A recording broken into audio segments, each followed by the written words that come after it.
ప్రభునందు ప్రియమైన శ్రోతలకు వందనములు. ఈ పోడ్కాస్ట్ కార్యక్రమం నాకు స్వాగతం. మీ అందరి కొరకు ఈ కార్యక్రమమును ప్రసారం చేయుచున్నాం. విని దైవాశీస్సులు పొందుకోగలరు. ప్రభునందు ప్రియమైన శ్రోతలు, యేసుక్రీస్తు ప్రశస్త నామములో మీ అందరికీ శుభములు, వందనములు. ఈనాటి మన ధ్యానాంశము యెరికో గోడలు విశ్వాసం గెలిచిన యుద్ధము. యెహోషువ గ్రంథము 6వ అధ్యాయము ఆధారముగా ఎన్నుకొనబడినది.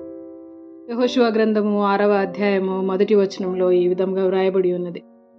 ఆ కాలంన ఇశ్రాయేలీయుల భయం చేత ఎవడును వెలుపలికి పోకుండాను లోపలికి రాకుండాను యెరికో పట్టణ ద్వారము గట్టిగా మూసివేయబడెను అని.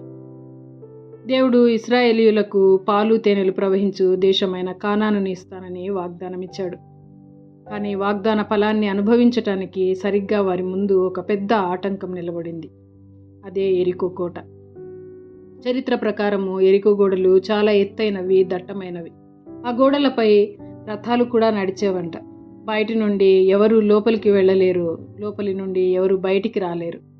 అవి ఎంతో బలమైనవి. మానవ దృష్టిలో వాటిని కూల్చటం అసాధ్యం. ప్రతి విశ్వాస జీవితంలో ఒక యెరికో ఉంటుంది.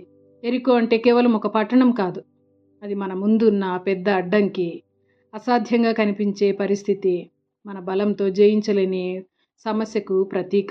ఇశ్రాయేలీయులకు మొదట బలమైన యెరికో గోడలు ఎదురైనప్పుడు దేవుడు వారిని వెనక్కు తిప్పలేదు, యెరికోను పడగొట్టే మార్గాన్ని చూపించాడు. ఈరోజు మనము నా ముందున్న యెరికో ఏది అని మనల్ని మనమే ప్రశ్నించుకోవాలి. యెరికో మన జీవితంలోని అడ్డంకులకు ఒక సూచకం. ఇశ్రాయేలీయులకు ఆ భౌతికమైన గోడ ఎలాగైతే ఒక అడ్డంకిగా మారిందో, ఈనాడు మన జీవితాల్లో కూడా కొన్ని యెరికోలు మన ఆశీర్వాదాలకు అడ్డుగా నిలబడుతూ ఉన్నాయి. అవి మన కుటుంబ సమస్యలు కావచ్చు, అనారోగ్యం కావచ్చు, ఉద్యోగ సమస్యలు, ఆర్థిక ఇబ్బందులు, పిల్లల భవిష్యత్తుపై ఆందోళన, చెడు అలవాట్లు, పాపపు బంధాలు, దేవునికి మనకు మధ్యలో అడ్డుగోడలా నిలిచే అవిశ్వాసము, ప్రార్థనా రాహిత్యము, ఇవన్నీ మన యెరికోలు కావచ్చు. ఉదాహరణకు, ఒక దూర ప్రయాణంలో ముందుకు వెళ్తున్నప్పుడు దారికి అడ్డంగా ఒక భారీ బండరాయి పడితే ప్రయాణం ఎలా ఆగిపోతుందో, అలాగే దేవుడు మన కోసం సిద్ధం చేసిన మేలులను అనుభవించకుండా ఈ యెరికో గోడలు మనల్ని ఆపేస్తూ ఉంటాయి. కానీ మనుషులకు అసాధ్యములైనవి దేవునికి సాధ్యములని మనకు వాక్యం సెలవిస్తూ ఉన్నది. మన ఆటంకము దేవుని అధికారానికి అడ్డంకి కానే కాదు.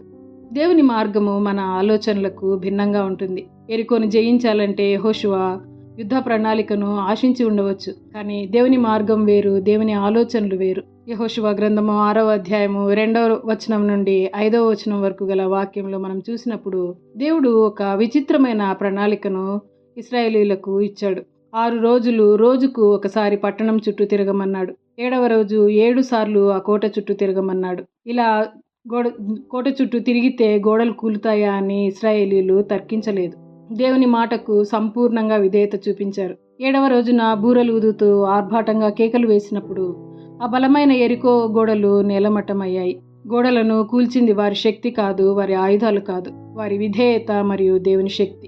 మనం తరచుగా దేవుడు వెంటనే మనకున్న సమస్యలను తొలగించాలని కోరుకుంటూ ఉంటాం. కానీ దేవుడు మన విశ్వాసాన్ని, విధేయతను పెంచటానికి ఒక ప్రక్రియలో మనల్ని నడిపిస్తాడు. దేవుని సన్నిధిలో విశ్వాసంతో స్తుతియాగం చేయాలి. అపోస్తుల కార్యముల గ్రంథము 16వ అధ్యాయము 25-26 వచనాలలో మనం చూసినప్పుడు పౌలు, శీలలు చెరసాలలో దేవుని స్తుతించినప్పుడు బంధకాలు ఊడిపోయాయి, తెగిపోయాయి. స్తుతి ఉన్న చోట యెరికోలు కూలిపోతాయి. ప్రియ శ్రోతలు, ఈరోజు మన ముందున్న యెరికో ఏమిటి? ఈ సమస్య ఎప్పటికీ మారదేమో అని కుంగిపోతున్నామా? ద్వారాలన్నీ మూయబడి ఏ దారి కనిపించట్లేదని భయపడుతూ ఉన్నామా? యెహోషువ గ్రంథము 6వ అధ్యాయం 2వ వచనంలో దేవుడు అంటూ ఉన్నాడు, నేను యెరికోను, దాని రాజును, పరాక్రమం గల శూరులను నీ చేతికి అప్పగించుచున్నాను అని. పట్టణం ఇంకా మూయబడే ఉంది, గోడలు ఇంకా పడిపోలేదు, కానీ దేవుడు అప్పుడే నీ చేతికి అప్పగించుచున్నాను అని అంటూ ఉన్నాడు. మనం ఇంగ్లీష్ బైబిల్లో చూస్తే I have given Jericho into your hand అని ప్రెజెంట్ టెన్స్లో ఉంటుంది. అది భూతకాలంలో దేవుడు మాట్లాడుతూ ఉన్నాడు. అది దేవుని వాగ్దానం. మనము మన సమస్య వైపు కాక సమస్య కంటే గొప్పవాడైన దేవుని వైపు చూచేవారంగా ఉండాలి. నిరాశపడకుండా ప్రార్థన, స్తుతి అనే ఆయుధాలను వాడేవారంగా ఉండాలి. దేవుని వాగ్దానాలను నమ్మేవారంగా ఉండాలి. ఆయన వాక్యానికి సంపూర్ణంగా లోబడి జీవిద్దాం. విశ్వాసంతో అడుగు ముందుకు వేద్దాం. అప్పుడు మన ముందున్న యెరికో గోడలు ఎంత పెద్దవైనా మన దేవుని శక్తి ముందు అవి అత్యంత చిన్నవి. అవి ఒకరోజు కూలిపోతాయి. ప్రార్థన చేసుకుందాము. మా ప్రియ పరలోకపు తండ్రి, ఈరోజు నీ వాక్యం ద్వారా మీరు మాతో మాట్లాడినందుకు మీకు కృతజ్ఞతలు చెల్లించున్నాం. మా జీవితాల్లో ఉన్న ప్రతి ఎరికోను ఎదుర్కొనే ధైర్యాన్ని, మీ యందు విశ్వాసాన్ని, మీ యందు విధేయతతో జీవించుటకు మాకు నేర్పించమని మిమ్మల్ని వేడుకొంచున్నాం. మీ యందు నమ్మికతో ముందుకు నడిపించమని ప్రార్థిస్తున్నాం. మా జీవితాల్లో మీ శక్తిని, మీ మహిమను కనపరచమని మా ప్రభువైన యేసుక్రీస్తు నామములో ప్రార్థించి వేడుకొంచున్నాం తండ్రి. ఆమేన్. ఈ కార్యక్రమమును గూర్చి మీ సలహాలు మరియు మీ ప్రార్థనా అవసరతల కొరకు మమ్మను సంప్రదించవలసిన మా ఫోన్ నంబర్ 9480585039 మరియు ఈమెయిల్ ఐడి info@fibaonline.org. మా ఫోన్ నంబర్ మరొకసారి 9480585039. Email ID info@fibaonline.org.